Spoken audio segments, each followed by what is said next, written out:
اعوذ باللہ من الشیطان الرجیم، بسم اللہ الرحمن الرحیم۔ سورۃ مدثر مکی ہے۔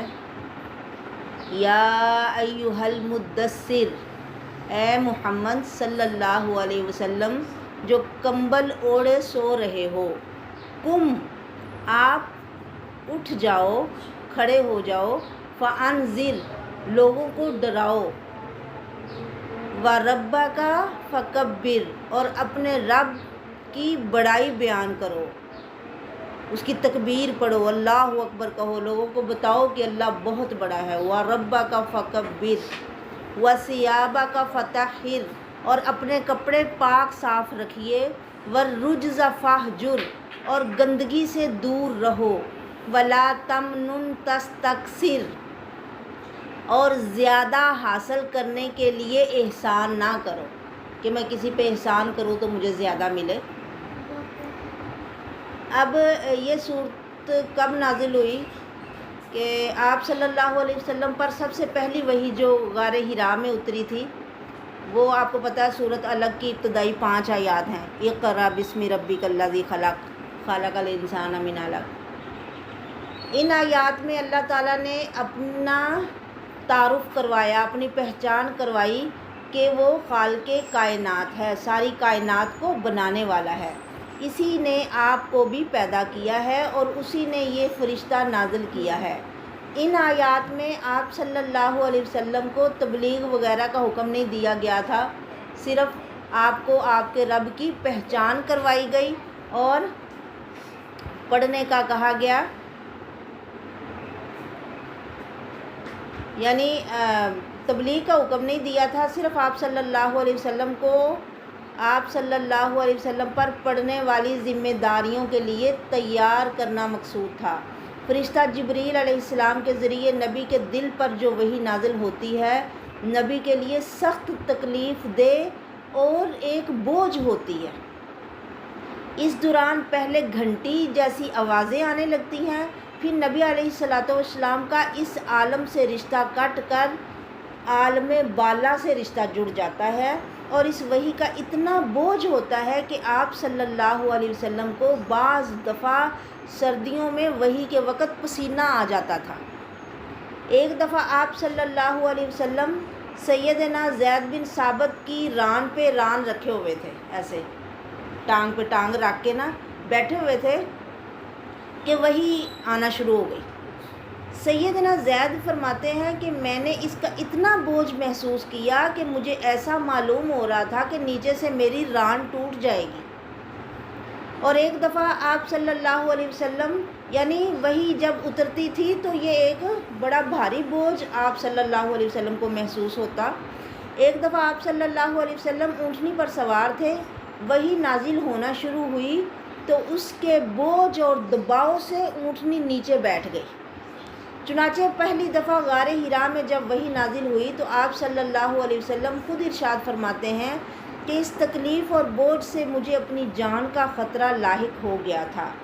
خیر، آپ صلی اللہ علیہ وسلم اسی حالت میں گھبرائے ہوئے گھر آئے تو سیدہ خدیجہ الکبریٰ رضی اللہ تعالی عنہا نے آپ کو بہت تسلی دی۔ اس کے بعد کچھ عرصہ وحی کا سلسلہ بند ہو گیا، یعنی اقرا کی 5 آیتیں اتری، پھر اس کے بعد کافی دیر وحی نہیں اتری۔ وحی کی تکلیف اور بوجھ کے باوجود اس دوران آپ صلی اللہ علیہ وسلم کو ایک عجیب طرح کی لذت بھی محسوس ہوئی تھی۔ اسی لذت کی وجہ سے آپ صلی اللہ علیہ وسلم وحی کے منتظر بھی تھے، آپ کو انتظار تھا کہ وہ پہلے جیسا، مطلب پھر فرشتہ آئے اور کوئی کلام پڑھ کے مجھے سنائے۔ اس کے بعد ایک دن یہ واقعہ پیش آیا کہ سیدنا جابر بن عبداللہ رضی اللہ تعالیٰ عنہ کہتے ہیں کہ میں نے آپ صلی اللہ علیہ وسلم سے سنا، آپ صلی اللہ علیہ وسلم وحی بند رہنے کا تذکرہ فرما رہے تھے کہ فرمایا ایک دفعہ چلتے چلتے میں نے آسمان سے ایک آواز سنی تو آسمان کی طرف اسی فرشتے کو دیکھا جو حرا میں میرے پاس آیا تھا۔ وہ آسمان اور زمین کے درمیان ایک کرسی پہ بیٹھا تھا۔ اسے دیکھ کر میں اتنا ڈرا کہ ڈر کے مارے زمین پہ گر پڑا۔ پھر اپنے گھر آیا تو گھر والوں سے کہا مجھے کمبل اڑا دو، مجھے کمبل اڑا دو، 10 سے رونی میرے اوپر کمبل دے دو، چادر دے دو۔ چنانچہ انہوں نے مجھے کمبل اڑا دیا۔ پھر اللہ تعالیٰ نے یہ آیات نازل فرمائی، یا ایھا المدثر، اے کمبل اوڑھنے والے، اے چادر اوڑھ کے لیٹنے والے، اب لیٹنے کا وقت نہیں ہے بلکہ آپ کو کھڑا ہونا ہے اور لوگوں کو ڈرانا ہے، اپنے رب کی کبریائی بیان کرنی ہے۔ اس کے بعد وہی گرم ہو گئی، مطلب برابر لگاتار آنے لگی۔ یہ بخاری کتاب التفسیر میں یہ بیان ہوا ہے واقعہ۔ اس صورت کی ابتدا میں ہی آپ صلی اللہ علیہ وسلم کو آپ صلی اللہ علیہ وسلم کی ذمہ داری سے آگاہ کیا جا رہا ہے کہ اب سونے کا وقت نہیں، بلکہ جو لوگ اللہ کو بھول کر خواب غفلت میں پڑے ہوئے ہیں انہیں بتائیے کہ انہیں اپنے اعمال کی جواب دہی کے لیے اپنے رب کے حضور پیش ہونا ہے، لہٰذا لوگوں اپنے برے انجام سے بچنے کی خاطر اللہ اور اس کے رسول کے حکموں کی فرما برداری کرو۔ اب پہلا سبق اللہ نے کیا پڑھایا؟ کھڑے ہونے کے بعد کھڑے ہو جاؤ، فانذر، اور لوگوں کو ڈرائیے، وَرَبَّكَ فَكَبِّرْ، اپنے رب کی بڑائی بیان کیجئے۔ یعنی دنیا میں جتنے لوگ بڑے بنے بیٹھے ہیں ان سب کی بڑائیاں اللہ کی بڑائی کے سامنے ہیچ ہیں، نیچی ہیں، یعنی ان کی کوئی ویلیو وقت نہیں ہے۔ یعنی بڑے بڑے حکمران اور ان کی حکومتیں بھی اللہ تعالیٰ کی بڑائی کے سامنے کوئی چیز نہیں۔ آپ صلی اللہ علیہ وسلم لوگوں کو اللہ کی کبریائی، بزرگی اور بڑائی سے پوری طرح روشناس کرائیے، لوگوں کو بتائیے اللہ کے بارے میں، اور زبان سے بھی اللہ کی بڑائی بیان کرتے رہا کریں۔ اسی حکم کی وجہ سے اسلام میں تکبیر یا کلمہ اللہ اکبر کو بڑی اہمیت حاصل ہے۔ اب آپ دیکھو کہ ہر اذان میں 6 بار یہ کلمہ دہرایا جاتا ہے، اللہ اکبر، اللہ اکبر۔ وَرَبَّكَ فَكَبِّرْ، اپنے رب کی کبریائی بیان کرو، بڑائی بیان کرو، اس کی تکبیر پڑھو۔ اور ہر نماز کو شروع بھی اسی تکبیر سے کیا جاتا ہے، اللہ اکبر کہہ کے۔ پھر رکوع میں جاتے وقت بھی اللہ اکبر، سجدے میں جاتے وقت بھی اللہ اکبر، اٹھتے وقت بھی اللہ اکبر، مطلب ہر رکعت میں کئی دفعہ اللہ اکبر کہا جاتا ہے، وَرَبَّكَ فَكَبِّرْ پہ عمل کیا جاتا ہے۔ پھر نماز کے بعد تکبیر، یعنی نماز جب ختم ہوتی اسلام پھیرنے کے بعد پھر فوراً نبی کریم کا کیا طریقہ ہے کہ آپ نے سکھایا کہ آپ پڑھو اللہ اکبر، اور لا الہ الا اللہ، تکبیر یعنی اللہ اکبر پڑھنا، اور لا الہ الا اللہ کہنے کی، اس کو تکبیر اور تحلیل کہتے ہیں، اس کی بڑی فضیلت آئی ہے۔ یہ سب کچھ اس لیے ہے کہ ایک مسلمان کے سامنے ہر وقت اللہ کی کبریائی کا تصور موجود رہے کہ میرا اللہ سب سے بڑا ہے، اللہ اکبر، اللہ اکبر، اللہ اکبر۔ دوسرا سبق آپ کو اللہ نے کیا دیا؟ وَثِيَابَكَ فَطَهِّرْ، اپنے کپڑے پاک صاف رکھیے، یعنی اپنے کپڑے میل کچیل سے بھی اور نجاست سے بھی صاف رکھیے، اور صاف ستھرا لباس استعمال کیا کیجئے، اور جسم کو پاک صاف رکھیے، کیونکہ روح کی پاکیزگی کے لیے جسم اور لباس کی صفائی بھی انتہائی ضروری ہے۔ اس آیت میں ان راہبانہ تصورات کا پورا رد موجود ہے جو یہ سمجھتے ہیں کہ انسان جتنا گندا اور میلا کچیلا رہے اتنا ہی وہ اللہ کے ہاں محبوب اور مقدس ہے، یعنی ایسا نہیں ہے۔ اللہ کو صفائی ستھرائی پسند ہے، فرمایا صفائی نصف ایمان ہے۔ اس کے برعکس اسلام میں جسم اور لباس کی صفائی کی جو اہمیت ہے، اس ابتدائی حکم سے اس پر پوری روشنی پڑتی ہے۔ وَثِيَابَكَ فَطَهِّرْ، اپنے کپڑے پاک صاف رکھیے۔ وَالرُّجْزَ فَاهْجُرْ، رجزن سے مراد ظاہری میل کچیل، گندگی اور نجاست بھی ہے، یعنی جسم پر کوئی بھی میل کچیل نہ ہو، اور باطنی یعنی دل کی نجاست اور گندگی بھی اس سے مراد ہے، رجز۔ وَالرُّجْزَ فَاهْجُرْ، اور گندگی سے اپنے آپ کو صاف رکھو، یعنی ظاہری طور پہ بھی آپ پہ کوئی گندگی نہ ہو۔ اب آپ دیکھو یہ نیل ہی ہے کہ 8 دن بعد ہم کاٹیں اور صاف ستھرے رہیں، اپنے مطلب کاٹنے والے جو بال ہیں انہیں صاف ستھرا رکھیں، اور ایسے ہی مطلب نہانے کا مطلب بندہ اب 5 دفعہ منہ ہاتھ دھونا، نماز پڑھنا، اللہ کے سامنے جانا، اور ایسے روز نہاؤ، نہیں تو 2 دن بعد، کم از کم ہفتے بعد تو ہر بندہ ضرور نہا کے اللہ کے بارگاہ میں پیش ہو، یعنی اپنے آپ کو صاف رکھو۔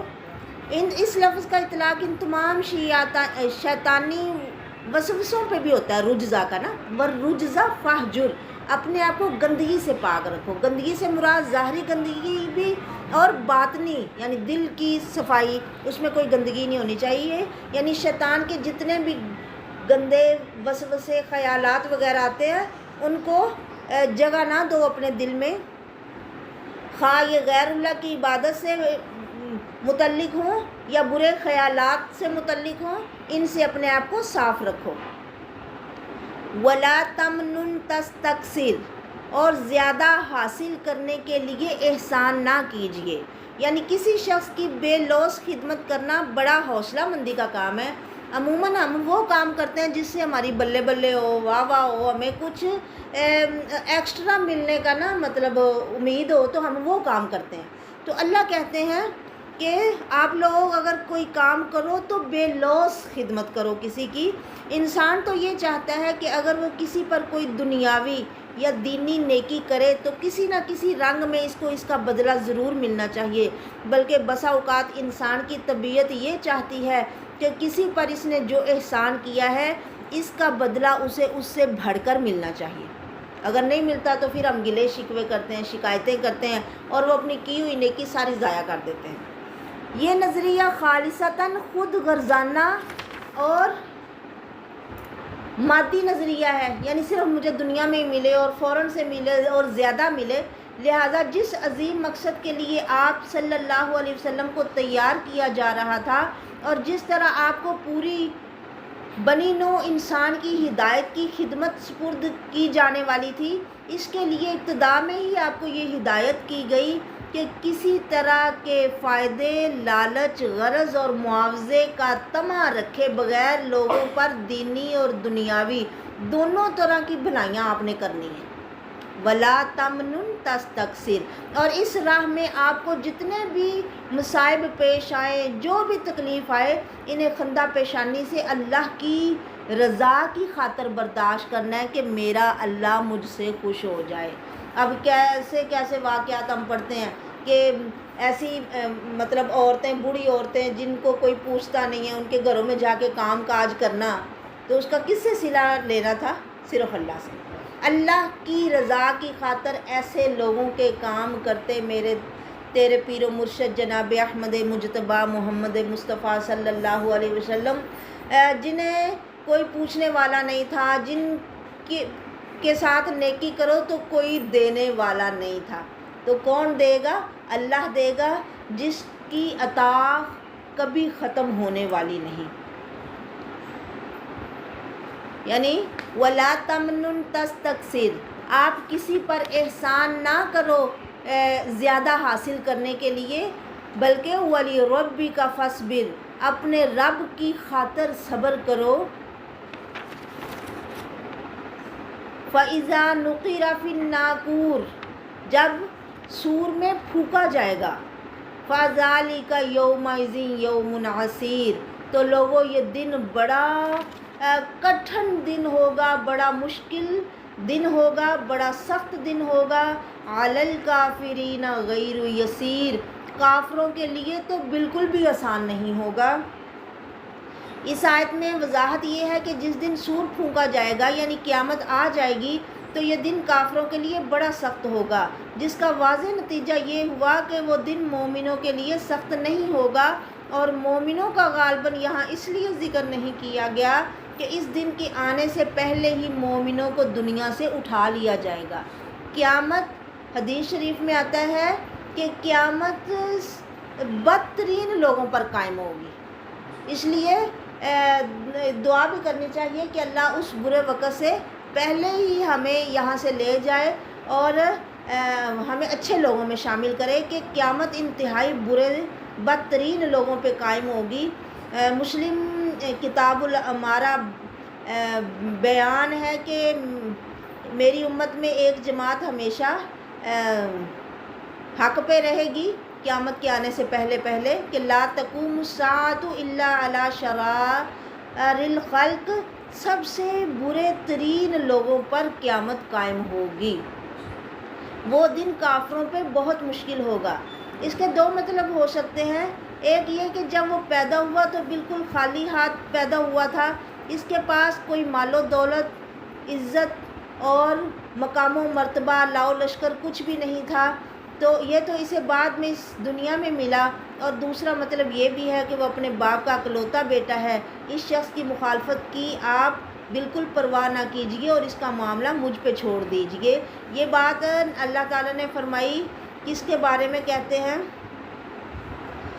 کہ جب یہ آیات اتری تو اس وقت مطلب ان کا لوگوں کا اتفاق تھا اس بات پر کہ یہ ولید بن مغیرہ کے بارے میں آیت اتری کہ حرب بن امیہ کی وفات کے بعد قریش کی سیادت یعنی ان کی سرداری اس ولید کے ہاتھ میں آئی۔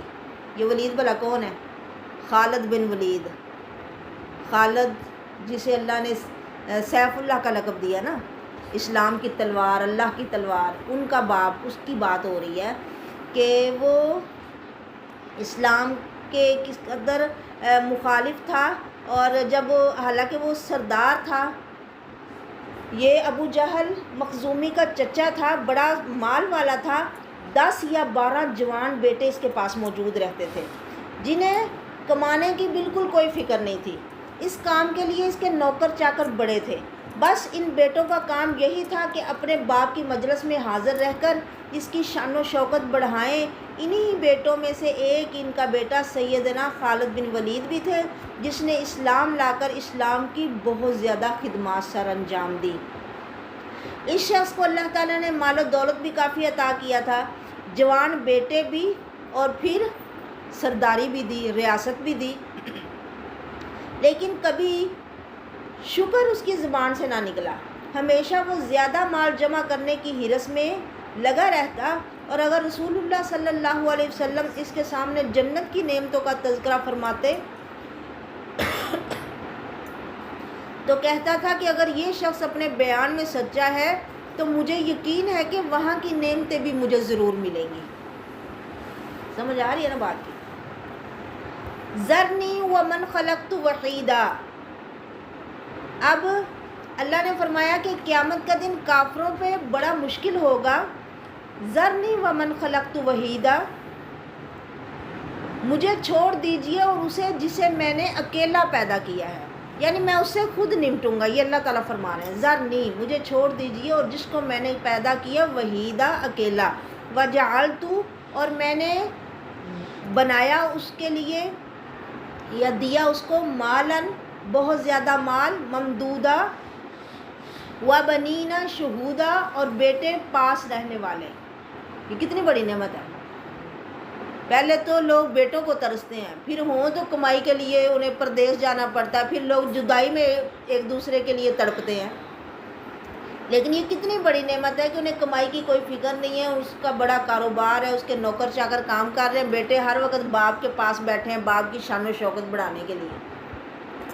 وَمَحَّدتُ لَهُ تَمْحِيدًا، اللہ کہتے ہیں مجھے چھوڑ دو میں اس سے نمٹ لوں گا۔ وَمَحَّدتُ لَهُ تَمْحِيدًا، اور ہر طرح سے اس کے لیے ریاست کی راہ ہموار کی میں نے۔ ثُمَّ يَطْمَعُ أَنْ أَزِيدَ، پھر وہ طمع رکھتا ہے، اسے لالچ ہے اس بات کا میں اسے اور بھی دوں گا۔ کلا، ایسا نہیں ہے، ایسا نہیں ہوگا، ہرگز ایسا نہیں ہوگا۔ دنیا میں اللہ کیوں دیتا ہے کافروں کو؟ نہ ماننے والوں کو بھی دے رہا ہے نا، آپ دیکھ رہے ہو دنیا میں ماننے والوں کو بھی دیتا ہے، نہ ماننے والوں کو بھی دیتا ہے، کیونکہ وہ رحمان ہے۔ یہ دنیا امتحان کے لیے اللہ نے بنائی ہے، اور امتحان میری سمجھ میں جو چیز آتی ہے کہ امتحان جو دینے جائے وہاں پہ نالائق اور لائق اسٹوڈنٹ کو ایک جیسا ہی کمرہ ملتا ہے، وہاں پہ ساری سہولتیں وہ نالائق بچے کو بھی ملیں گی جو ایک لائق کو ملیں گی۔ تو اللہ تعالیٰ ساری دنیا کی نعمتیں کافروں کو بھی دے رہا ہے جو کہ مومنوں کو مل رہی ہیں۔ یہ سورج، چاند، ہوا، پانی، بچے اور بیٹے، مال، دولت، سب کچھ یہ صحت تندرستی، یہ جسم و جان، جو کچھ، کیونکہ یہ امتحان کی جگہ ہے، اس لیے اللہ انہیں بھی سب کچھ دے رہا ہے۔ لیکن اسی پہ بندہ قیاس کرے کہ مجھے آگے بھی سب کچھ ملے گا، تو کلا، ہرگز نہیں، ایسا نہیں ہوگا۔ انہو کان لآیاتنا عنیدا، کیونکہ وہ ہماری آیات سے عناد رکھتا ہے، دشمنی کرتا ہے، تو اسے وہاں کیسے وہ ملے گا جو میرے مومن لوگوں کو ملے گا؟ یعنی میں ان کو برابر کر دوں گا، ماننے والوں کو اور نہ ماننے والوں کو؟ کلا، ہرگز نہیں، ایسا نہیں ہوگا۔ سأرحقہ صعودا، میں جلد ہی اسے ایک سخت چڑھائی پر چڑھاؤں گا۔ انہو فکر وقدر، اس نے سوچا اور ایک بات بنانے کی کوشش کی۔ فقتل کیف قدر، وہ مارا جائے کہ اس نے کس طرح کی بات بنائی۔ ثم قتل کیف قدر، پھر وہ مارا جائے کہ وہ کس طرح کی بات بناتا ہے۔ ثم نظر، پھر اس نے دیکھا، اس نے سوچا۔ ثم عبس وبصر، پھر اس نے ماتھے پہ بال ڈالے، پیشانی سکیڑی اور منہ بسورا۔ ثم ادبر واستکبر، پھر وہ چلا پیٹھ پھیر کے اور اس نے تکبر کیا۔ فقالا، اور کہنے لگا، ان ھذا الا سحر یوثر، یہ تو جادو ہے جو چڑھا ہوا ہے یا جو نقل در نقل چلا آ رہا ہے۔ ان ھذا الا قول البشر، یہ تو ایک انسان کا قول ہے۔ سأصلیہ سقر، اللہ کہتے ہیں میں اسے جلد ہی سقر میں ڈال دوں گا۔ سقر دوزخ کا نام ہے، میں اس کو سقر میں ڈال دوں گا۔ وما ادراک ما سقر، اور لوگوں تمہیں کیا پتا کہ سقر کیا ہے؟ تم کیسے جان سکتے ہو؟ سقر کیا ہے؟ لا تبقی ولا تذر، نہ وہ باقی رکھے گی اور نہ کسی چیز کو چھوڑے گی۔ لواحۃ للبشر، وہ بھون کے رکھ دے گی چمڑے کو۔ اللہ میری توبہ، استغفر اللہ ربی من کل ذنب واتوب الیہ۔ اب اللہ فرماتے ہیں سأرحقہ صعودا، میری آیتوں سے عناد رکھنے کی وجہ سے، دشمنی کرنے کی وجہ سے میں اسے صعود پہ چڑھاؤں گا۔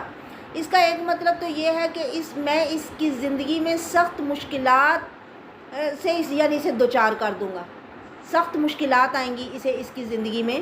اور دوسرا مطلب اخروی عذاب بھی ہو سکتا ہے، جیسا کہ حدیث میں ہے کہ ابو سعید کہتے ہیں آپ نے فرمایا صعود دوزخ میں ایک پہاڑ ہے جس پر دوزخی کو چڑھایا جائے گا، پھر اسے وہاں سے نیچے گرایا جائے گا، اسے ہمیشہ یہی عذاب ہوتا رہے گا۔ اللہ میری توبہ، استغفر اللہ۔ یہ ترمذی کی کتاب میں ہے، ابواب التفسیر میں۔ ولید بن مغیرہ خود بڑا سمجھدار اور عربی کلام کے اونچ نیچ کو بڑی اچھے طریقے سے سمجھتا تھا۔ مطلب بندہ ایک پڑھا لکھا ہو، پھر اسے سمجھ ہوتی ہے نا کہ مطلب کوئی بات جو کرنے والا بات کر رہا ہے وہ کس انداز میں کر رہا ہے، اس کا کیا مطلب ہے اور یہ کہاں سے بول رہا ہے، اسے سمجھ آ جاتی ہے۔ وہ بڑا مطلب سمجھدار تھا اور عربی کلام سے خوب واقفیت رکھنے والا تھا۔ وہ خود قرآن سے کافی حد تک متاثر ہو چکا تھا ولید۔ اب قریشی سرداروں کو یہ فکر لگی کہ اگر ان کا رئیس یعنی ان کا سردار ہی مسلمان ہو گیا تو پھر یہ مطلب کدھر جائیں گے، ان کا تو پھر انہیں تو کوئی مطلب ٹھکانہ نہیں ملے گا، کیا ہوگا پھر ہمارا۔ تو اب سرداروں نے سوچا کہ اسے اس کے پرانے دین پر یا پچھلے دین پر برقرار رکھو۔ اس کے لیے انہوں نے ابو جہل سے کہا کہ اس کا بیڑا یعنی یہ ذمہ داری تمہارے ہاتھ میں ہے کہ تم ولید کو مسلمان نہیں ہونے دینا۔ وہ سردار ایک دوسرے کے دوستوں کے لیے مطلب اچھے لوگ جو ہوتے ہیں نا، اچھے دوست، وہ دوستوں کو برائی سے نکال لیتے ہیں اور برے دوست برائی میں بندے کو پھنسا دیتے ہیں۔ اب یہ سارے سردار کافر تھے، جو بھی کوئی سوچتا یا تھوڑا سمجھتا یا اسلام کی طرف آنے کی کوشش کرتا تو دوسرے اس کو پیچھے سے کھینچ لیتے کہ نہیں اس طرف نہیں جانا۔ ولید بن مغیرہ کے بعد قریش کی سرداری ابو جہل کے ہاتھ میں آنی تھی۔ جب ابو جہل نے اسے سمجھایا کہ اگر وہ مسلمان ہو گیا تو اس کی ساری عزت اور یہ ساری جو شان و شوکت ہے وہ تو خاک میں مل جائے گی اور اسے قریش کی سرداری سے ہاتھ دھونا پڑیں گے، یعنی قریش پھر تمہیں اپنا سردار نہیں مانیں گے۔ اکثر لوگ اسلام کو سمجھ کے بھی جو مسلمان نہیں ہوتے تھے تو وہ صرف اسی وجہ سے نہیں ہوتے تھے، پھر ہماری مطلب یہ جو مقام و مرتبہ ہے یہ ختم ہو جائے گا، حالانکہ وہ ختم نہیں ہونا تھا بلکہ اللہ نے اور زیادہ بڑھا کے دینا تھا۔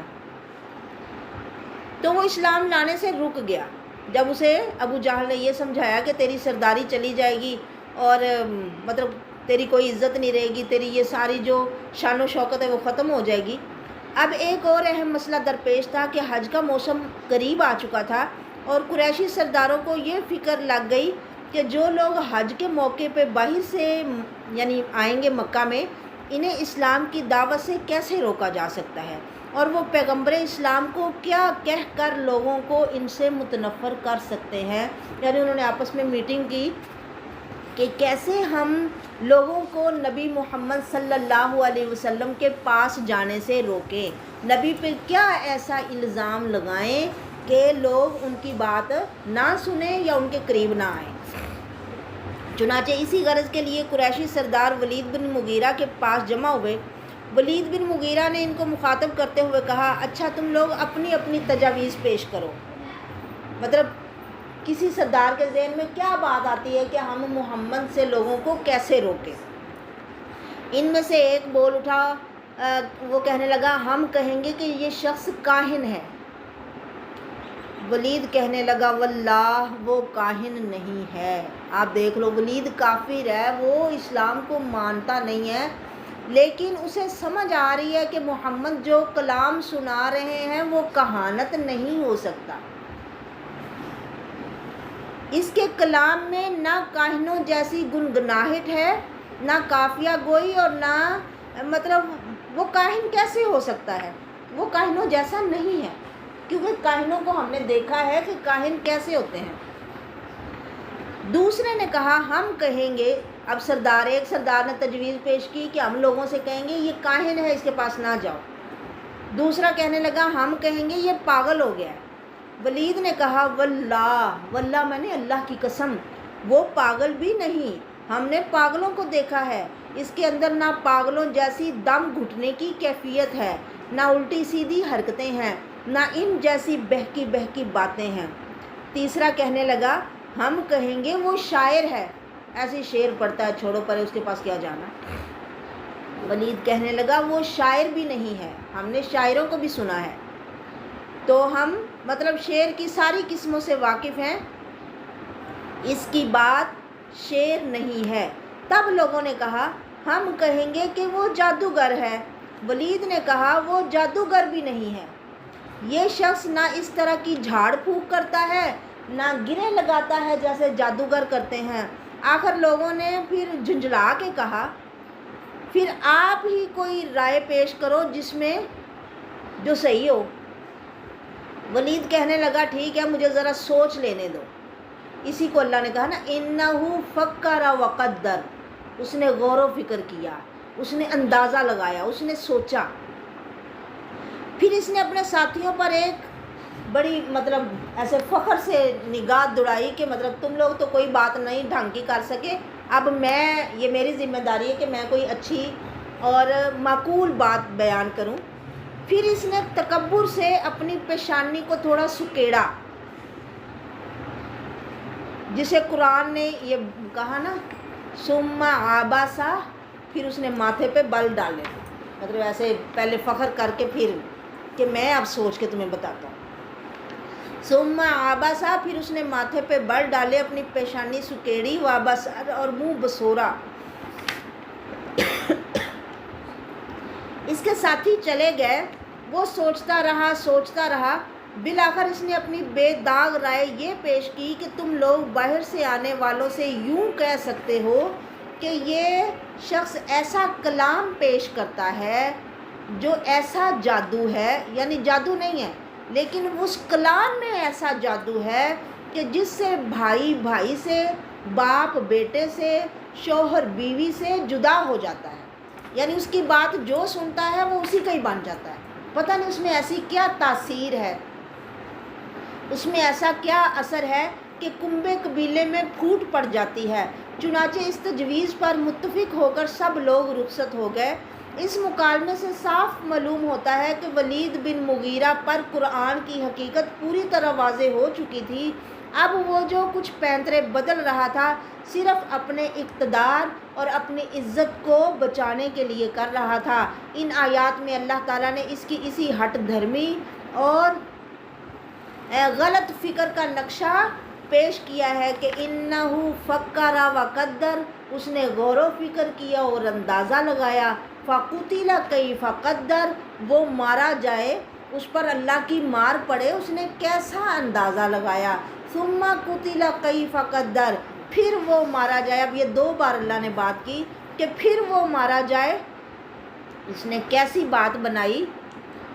ثم نظر، پھر اس نے دیکھا، غور کیا، اپنے لوگوں پہ ایسے فاخرانہ نگاہ دوڑائی۔ ثم عبس، پھر بل ڈالے ماتھے پہ، وبصر، اور منہ موڑا، منہ بسورا۔ ثم ادبر، پھر پیٹھ پھیر کے، واستکبر، اور تکبر کرتے ہوئے چلا گیا اور کہنے لگا یہ کلام تو سحر یوسر، ایسا جادو ہے جو مطلب سر چڑھ کے بولتا ہے۔ ان ھذا الا قول البشر، یہ بات وہ بھی مان گیا کہ یہ کسی انسان کا کلام نہیں ہو سکتا۔ اللہ کہتے ہیں ٹھیک ہے، سأصلیہ سقر، نہیں مانتے ہو تو ہم ڈالیں گے اس کو سقر میں۔ وما ادراک ما سقر، تمہیں کیا پتہ لوگو سقر کیا ہے؟ یعنی جہنم کی آگ دوزخیوں کو مسلسل جلاتی بھی رہے گی، لیکن اس عذاب سے کسی کی موت واقع نہیں ہوگی۔ آگ سے ان کی کھالیں جل جائیں گی تو انہیں دوسری نئی کھالیں پہنا دی جائیں گی تاکہ وہ مسلسل اور ہمیشگی کے عذاب میں مبتلا رہیں۔ پھر فرمایا علیہ 19، اس دوزخ پر 19 فرشتے مقرر ہیں۔ وما جعلنا صحاب النار الا ملائکہ، ہم نے اس آگ کے فرشتوں کی جو یہ مطلب آگ پر جو فرشتے مقرر کیے ہیں، وہ آگ پر جو مقرر کیے ہیں مطلب محافظ، وہ فرشتے ہیں۔ وما جعلنا عدتهم الا فتنة للذین کفروا، ہم نے ان کی گنتی کو کافروں کے لیے آزمائش بنا دیا ہے، تاکہ لیستیقن الذین اوتوا الکتاب، تاکہ یقین آ جائے کتاب والوں کو جنہیں کتاب ملی ہے۔ وَيَزْدَادَ الَّذِينَ آمَنُوا إِيمَانًا، اور ایمانداروں کا ایمان اور زیادہ ہو جائے یہ بات سن کے۔ وَلَا يَرْتَابَ الَّذِينَ أُوتُوا الْكِتَابَ وَالْمُؤْمِنُونَ، اہل کتاب اور ایماندار کسی شک میں نہ رہیں۔ وَلِيَقُولَ الَّذِينَ فِي قُلُوبِهِم مَرَضٌ، تاکہ دل کے مریض اور کافر یہ کہیں کہ فی قلوبہم مرض والکافرون، جن کے دلوں میں بیماری ہے اور کافر یہ کہیں ماذا اراد اللہ بہذا مثلا، کیا ارادہ ہے اللہ کا اس مثال کو بیان کرنے سے۔ کذالک یضل اللہ من یشاء، ایسے ہی اللہ گمراہ کرتا ہے جس کو چاہتا ہے۔ ویہدی من یشاء، وہ ہدایت دیتا ہے جس کو چاہتا ہے۔ کئی انہی باتوں کو کئی سن کے ہدایت پا جاتے ہیں اور کئی اور ہی گمراہ ہو جاتے ہیں۔ وَمَا يَعْلَمُ جُنُودَ رَبِّكَ إِلَّا هُوَ، تیرے رب کے لشکر کتنے ہیں انہیں کوئی نہیں جانتا تیرے رب کے سوا۔ وَمَا هِيَ إِلَّا ذِكْرَىٰ لِلْبَشَرِ، لوگوں یہ تو لوگوں کے لیے نصیحت ہے، یہ قرآن، یہ باتیں، یہ جو ہم بیان کرتے ہیں یہ نہیں ہے مگر نصیحت للبشر، انسانوں کے لیے۔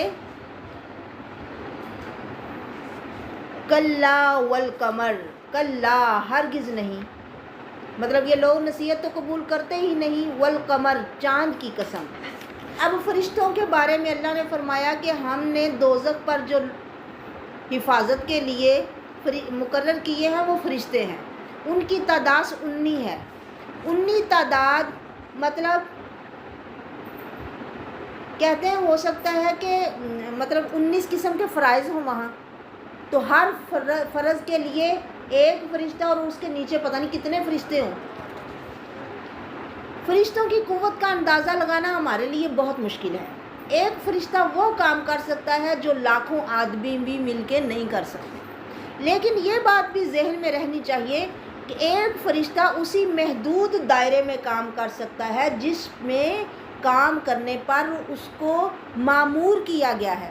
مثلا ملک الموت لاکھوں آدمیوں کی جان ایک آن میں نکال سکتا ہے، مگر عورت کے پیٹ میں ایک بچے کے اندر جان ڈال نہیں سکتا، کیونکہ یہ اس کا کام ہی نہیں۔ ایسے ہی سیدنا جبرائیل علیہ السلام پلک جھپک میں آسمانوں سے وحی تو لا سکتے ہیں، لیکن بارش برسانا ان کا کام نہیں ہے، وہ بارش نہیں برسا سکتے۔ اس طرح آپ دیکھو کہ جیسے کان دیکھ نہیں سکتا، اس کا کام صرف سننا ہے، کان نے صرف سننا ہے۔ آنکھ سن نہیں سکتی، اس کا کام صرف دیکھنا ہے۔ یعنی جس فرشتے کا جو کام ہے وہ صرف وہی کر سکتا، دوسرا کام وہ نہیں کرتا یا وہ اس کا نہیں ہے۔ ایسے ہی اللہ تعالیٰ نے اب یہ جب فرمایا کہ میں نے اس پہ 19 فرشتے مقرر کیے ہیں، تو یہ بات سن کے تو مشرکین اور مذاق کرنے لگے کہ صرف 19 فرشتے، مطلب 19 کو ہم ہزاروں کی تعداد میں ہیں ہم لوگ، تو مطلب یہ 19 فرشتے ہمارا کیا بگاڑ سکیں گے؟ ہم 10 مل کر بھی ایک فرشتے کا مقابلہ نہ کر سکیں گے۔ کہتے ہیں ان میں ایک پہلوان جیسا آدمی تھا، کہنے لگا میں ان میں سے 17 کو تو میں سنبھال لوں گا، 17 فرشتوں کو میں اکیلا سنبھال لوں گا، باقی 2 سے تم سارے مکے والے نہیں نمٹ سکتے۔ مطلب وہ مقابلہ کرنے کے لیے تیار ہو گیا۔ اللہ میری توبہ استغفر اللہ، ڈرنے کی بجائے۔ اس پر یہ آیت نازل ہوئی کہ یہ تمہاری سوچ بالکل غلط ہے، وہ دروغے ہیں تو 19، مگر وہ آدمی نہیں بلکہ فرشتے ہیں، اور تم کیا سمجھو کہ ایک فرشتہ کتنی قوت کا مالک ہوتا ہے۔ اب فرمایا کہ اہل کتاب اور مومن لوگ فرشتوں پر بن دیکھے ایمان لانے والے ہیں، ان فرشتوں کی قوت اور قدرت کا بھی انہیں علم ہے، لہٰذا وہ کبھی ایسا مذاق نہیں کر سکتے، بلکہ ایسی آیات سن کر ان کے دل دہل جاتے ہیں اور ان کے ایمان میں مزید اضافہ ہوتا ہے۔ اس آیت میں مرض سے مراد شک کی بیماری ہے۔ فرمایا نا ولی یقول الذین فی قلوبہم مرض سے مراد کون سی بیماری؟ شک کی بیماری، یعنی منافق اور کافر دونوں ہی ہدایت کی باتوں سے محروم رہتے ہیں۔ یعنی ایک ہی بات، یہ ایک ہی مثال سے بدبخت آدمی گمراہ ہو جاتا ہے، جبکہ اچھی طبیعت والا آدمی اسی مثال سے ہدایت حاصل کر لیتا ہے۔ جس نے بہرحال نہ ماننے کا تہیہ کر رکھا ہو، وہ ہر کام کی بات کو بھی ہنسی مذاق میں اڑا دیتا ہے، اور جس کے دل میں اللہ کا خوف اور ہدایت کی طلب ہو، اسی بات سے اس کے ایمان اور یقین میں ترقی ہوتی جاتی ہے۔ فرشتے بھی اور فرشتوں کے علاوہ جتنی بھی اللہ کی مخلوق ہے، اللہ اپنی ہر مخلوق سے لشکروں کا کام لے سکتا ہے۔ آپ دیکھو کہ وہ چھوٹے چھوٹے ابابیلوں سے اصحاب الفیل یعنی ہاتھی والوں کو کیسے مروایا اللہ نے، اور نمرود کے بارے میں تو آپ جانتے ہو، 450 سال حکومت کرنے والا، اللہ نے ایک مچھر کے ذریعے سے اسے مروایا۔ یعنی یہ اس کی فوجیں ہیں، اور یہ لشکروں کے حساب سے ہیں، جس پہ جو چیز مسلط کر دے بندہ اس کا مقابلہ نہیں کر سکتا۔ ہواؤں کو حکم دے کر عاد جیسی قد آور طاقتور اور سرکش قوم کا سر توڑ سکتا ہے، بلکہ جس قدر بھی باطنی اسباب ہیں وہ سب اللہ کے کنٹرول میں ہیں، اور وہ اللہ کے لشکر ہیں جن سے وہ جس قسم کا کام لینا چاہے لے سکتا ہے۔ کافروں سے جہنم کے فرشتوں کا ذکر اس لیے کیا گیا کہ ان کے علاوہ دوسرے سب لوگوں کو بھی عبرت حاصل ہو۔ کلا والقمر، کلا ہرگز نہیں، مگر یہ لوگ نصیحت قبول نہیں کریں گے۔ اللہ کو پتہ ہے، اللہ دلوں کو جانتا ہے نا، اللہ کو تو دل کے اندر اٹھنے والے خیالات کا پتہ ہے۔ والقمر، چاند کی قسم، واللیل اذ ادبر، اور رات کی جب وہ جانے لگے، والصبح اذا اسفر، اور صبح کی قسم جب وہ روشن ہو جائے، انہا لإحدی الکبر، کہ دوزخ بھی بہت بڑی چیزوں میں سے ایک ہے لوگوں، نذیرا للبشر، وہ انسانوں کے لیے ڈرانے والی چیز ہے کہ لوگ اس سے ڈر جائیں۔ لمن شاء منکم ان یتقدم او یتأخر، جو تم میں سے آگے بڑھنا چاہے وہ آگے بڑھے اور جو پیچھے رہنا چاہے وہ پیچھے رہے۔ کل نفس بما کسبت رہینہ، ہر شخص اپنے عمل کے بدلے گروی پڑا ہوا ہے۔ الا اصحاب الیمین، مگر وہی جو دائیں ہاتھ والے ہیں، فی جنات، وہ جنتوں میں ہیں، یتساءلون، وہ ایک دوسرے سے سوال کریں گے، عن المجرمین، مجرموں سے پوچھتے ہوں گے، ما سلککم فی سقر، کہ تمہیں کون سی چیز دوزخ میں لے گئی؟ قالو، وہ کہیں گے، لم نک من المصلین، ہم نمازیں ادا نہیں کیا کرتے تھے، ولم نک نطعم المسکین، ہم مسکینوں کو کھانا نہیں کھلاتے تھے، وکنا نخوض مع الخائضین، اور ہم بیہودہ شک و شبہ کرنے والوں کے ساتھ مطلب شک شبہ کرتے تھے، بحث مباحثے میں لگے رہتے تھے، وَكُنَّا نُكَذِّبُ بِيَوْمِ الدِّينِ، ہم قیامت کے دن کو جھوٹا سمجھتے تھے، حَتَّى أَتَانَا الْيَقِينُ، حتیٰ کہ ہمارے پاس موت آ گئی، فَمَا تَنفَعُهُمْ شَفَاعَةُ الشَّافِعِينَ، اس وقت سفارش کرنے والوں کی سفارش انہیں کوئی فائدہ نہ دے گی، فَمَا لَهُمْ عَنِ التَّذْكِرَةِ مُعْرِضِينَ، پھر انہیں کیا ہو گیا ہے کہ نصیحت سے منہ موڑ رہے ہیں، کأنہم حمر مستنفرہ، جیسے وہ بدکے ہوئے گدھے ہوں، ڈرے ہوئے گدھے، فرت من قسورہ، جو شیر کے ڈر سے بھاگ کھڑے ہوں، بل یرید کل امرئ منہم ان یؤتی صحفا منشرہ، بلکہ ہر انسان یہ چاہتا ہے، ان میں سے ہر سردار یا ہر بندہ یہ چاہتا ہے کہ اسے کھلی ہوئی کتاب دی جائے، جیسے محمد پہ قرآن نازل ہوتا ہے ایسے ہمیں بھی صحیفہ ملے، چٹھی ملے، ہمیں بھی بتایا جائے، کلا، ہرگز نہیں، ایسا نہیں ہو سکتا، بل لا یخافون الآخرہ، بلکہ وہ لوگ آخرت کا خوف ہی نہیں ہے ان کے دلوں میں، آخرت سے ڈرتے ہی نہیں ہیں، کلا، ہرگز نہیں، انہ تذکرہ، بے شک لوگوں یہ قرآن تو ایک نصیحت ہے، فمن شاء ذکر، جو چاہے اسے قبول کر لے، اس سے نصیحت حاصل کر لے، وما یذکرون الا ان یشاء اللہ، اور نہیں نصیحت حاصل کر سکتے اس سے مگر جس کے لیے اللہ چاہے گا، بے شک اللہ تیری ساری باتیں بڑی سچی ہیں، هو اہل التقوی و اہل المغفرہ، وہ اس بات کا اہل ہے کہ اس سے ڈرا جائے اور وہی معاف کر دینے کا زیادہ حقدار ہے۔ اب چاند کی قسم اللہ نے کھائی نا، کلا والقمر، چاند کی قسم، چاند کی شکلیں، ان کا گھٹنا بڑھنا، رات اور دن کا وجود، اس کا باری باری آنا، رات کی تاریکی کے بعد صبح کا نمودار ہونا، اللہ کی یہ نشانیاں بھی کچھ کم حیرت انگیز نہیں ہیں، فرق صرف یہ ہے کہ یہ چیزیں چونکہ ہر روز انسان کے مشاہدے میں آتی رہتی ہیں، اس لیے وہ ان میں غور کرنے کی ضرورت ہی محسوس نہیں کرتا، اور جب دوزخ کا ذکر آتا ہے تو وہ فوراً اس کا انکار کر دیتا ہے، صرف اس لیے کہ اس نے ابھی دوزخ دیکھی نہیں، ورنہ ان چیزوں کی قسم جنہیں انسان دیکھ رہا ہے، جہنم کا وجود ناممکن نہیں ہے، یعنی جب چاند ایسے گھٹتا بڑھتا ہے، رات آتی جاتی ہے تمہارے سامنے، اسے یعنی جب یہ اتنے بڑے بڑے کام ہو رہے ہیں، ہمیں بڑے کیوں نہیں لگتے؟ کیونکہ یہ روز روٹین سے ہمارے سامنے ہو رہے ہیں نا، تو ہمیں لگتا ہے جیسے یہ خود ہی ہو رہے ہیں، خود کچھ بھی نہیں ہوتا،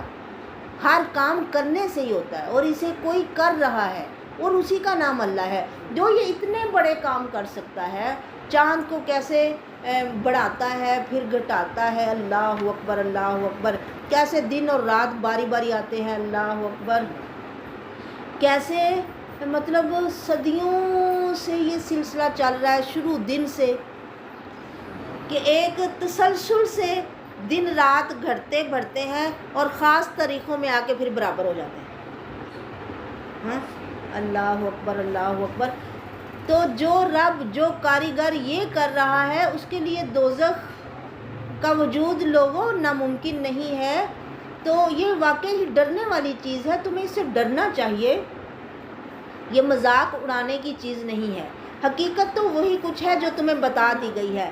اب یہ بات ہر شخص کو پسند اور ارادہ اور اختیار پر منحصر ہے، کہ وہ ہدایت کی طرف آگے بڑھتا ہے یا گمراہی کی دلدلوں میں ہی پھنسا رہنا پسند کرتا ہے.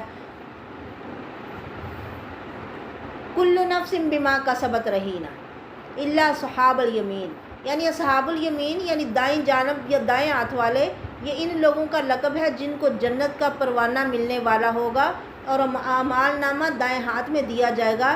ان لوگوں کی پوری تفصیل صورت واقعہ میں گزر چکی ہے کہ اصحاب الیمین کون لوگ ہیں. جنت اور دوزخ میں بہت مسافت ہوگی. جنت اور دوزخ قریب نہیں ہوں گی، بڑی دور دور. جیسے آتا ہے نا کہ وہ عورت جو جان بوجھ کے طلاق لے وہ جنت کی خوشبو بھی نہیں پا سکتی، جنت بہت دور کی چیز ہے. ایسے دوزخ بھی بہت دور. لیکن اللہ تعالیٰ جنت والوں کو جب چاہیں گے، اور وہ جنت والے چاہیں گے کہ ہمیں دوزخ والوں فلاں بندہ ہمیں یہاں جنت میں نظر نہیں آ رہا، ہم اسے دیکھیں، تو وہ انہیں دوزخ میں اللہ تعالیٰ دکھا دیں گے.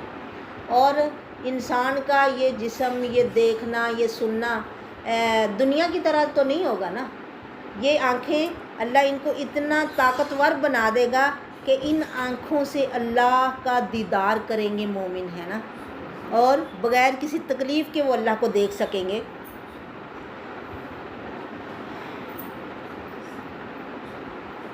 تو ایسے ہی اللہ تعالیٰ جنت والوں کو دوزخ والے دکھا دیں گے، اور کئی دفعہ دوزخ میں بیٹھے بیٹھے لوگوں کو جنت کے مناظر بھی دکھا دیں گے تاکہ انہیں اور افسوس ہو، ہائے کاش ہم بھی اچھے کام کر کے آتے تو ہم بھی ان جگہوں پہ جا کے بیٹھتے.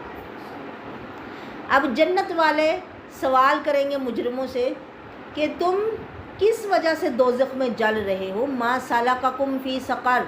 تو وہ اپنی وجہ بیان کریں گے کہ یہ اسباب تھے جن کی وجہ سے، یعنی 4 بڑے گناہ کہ جن کی وجہ سے وہ دوزخ میں چلے گئے اور جنت میں نہیں جا سکے. پہلی یہ کہ ہم نماز ادا نہیں کرتے تھے، کیونکہ نماز کی باقاعدگی صرف وہ شخص کر سکتا ہے جو اللہ پر بھی ایمان رکھتا ہو اور آخرت کے دن کے حساب کا بھی اسے ڈر ہو. تو پھر وہی اٹھے گا نا بار بار اور اٹھ کے اللہ کے بارگاہ میں کھڑا ہوگا. چنانچہ رسول اللہ صلی اللہ علیہ وسلم نے فرمایا، جو شخص باقاعدہ نماز ادا کرتا ہے تم اس کے ایماندار ہونے کی گواہی دو کہ وہ ایماندار ہے. جس کا دوسرا مطلب یہ بھی نکلتا ہے کہ جو شخص نماز ادا نہیں کرتا، نہ اس کا اللہ پر ایمان ہوتا ہے نہ روز آخرت پر. اللہ ہدایت نصیب فرمائے.